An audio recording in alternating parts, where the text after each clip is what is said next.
تاریخ کے پنوں پہ مرقوم ہے سچائی۔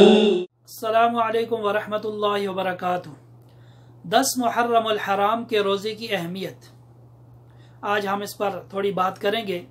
بہت سارے لوگوں نے سوالات بھی کیے تھے کہ 10 محرم کا روزہ رکھنا کیسا ہے اور کتنے روزے رکھنے چاہیے، ایک ہی روزہ کافی ہے یا 2 روزے رکھنے چاہیے۔ اس پر تھوڑی تفصیل ہے کہ 10 محرم الحرام کا روزہ ابتدائی اسلام کے اندر فرض تھا، جب تک رمضان المبارک کی فرضیت نازل نہیں ہوئی تھی۔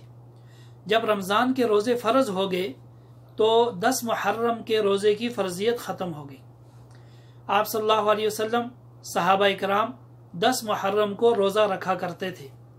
پھر جب آپ مدینہ تشریف لے گئے تو دیکھا کہ یہود بھی روزہ رکھ رہے ہیں 10 محرم کو۔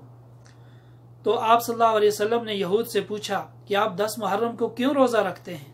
تو وہ کہنے لگے کہ اللہ تبارک و تعالیٰ نے موسیٰ علیہ السلام کو فرعون سے نجات عطا فرمائی تھی، اس لیے ہم 10 محرم کا روزہ رکھتے ہیں۔ تو آپ صلی اللہ علیہ وسلم نے فرمایا، آپ سے زیادہ ہم موسیٰ علیہ السلام کے زیادہ حقدار ہیں، لہٰذا ہم 10 محرم کا بھی روزہ رکھیں گے، اور چونکہ یہود صرف 10 محرم کا روزہ رکھتے ہیں تو آئندہ سال ہم 10 کے ساتھ 9ویں محرم یا 11ویں محرم کا بھی روزہ رکھیں گے، یعنی 2 روزے رکھیں گے۔ پھر جب دوسرا محرم آیا، اس سے پہلے آپ صلی اللہ علیہ وسلم دنیا سے پردہ فرما گئے۔ اس لیے آپ صلی اللہ علیہ وسلم کی خواہش تھی، تو علماء اکرام فرماتے ہیں کہ 10 محرم کے موقع پر ہمیں 2 روزے رکھنے چاہیے، یا 9ویں محرم کا یا 11ویں محرم کا۔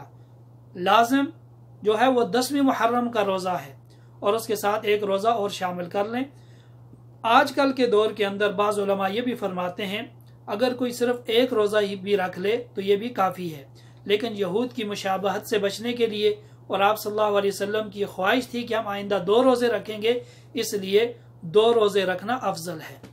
لہٰذا 10ویں محرم الحرام کو مسلمانوں کا کام یہ ہے کہ وہ روزے کا اہتمام کریں، اور دوسرا جو اسلام کے نام پر روڈوں پر، سڑکوں پر یہ جو تماشا دکھایا جاتا ہے، اس کا اسلام کے ساتھ کوئی تعلق نہیں ہے۔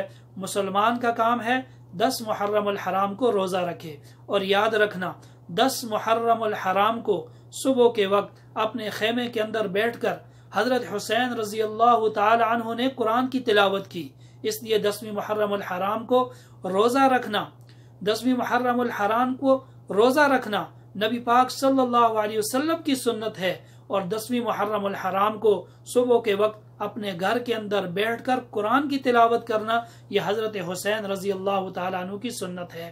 تو اللہ تبارک و تعالیٰ ہمیں روزہ رکھنے کی توفیق عطا فرمائے، اور ہمیں صحیح معنوں میں دین پر عمل کرنے کی توفیق عطا فرمائے۔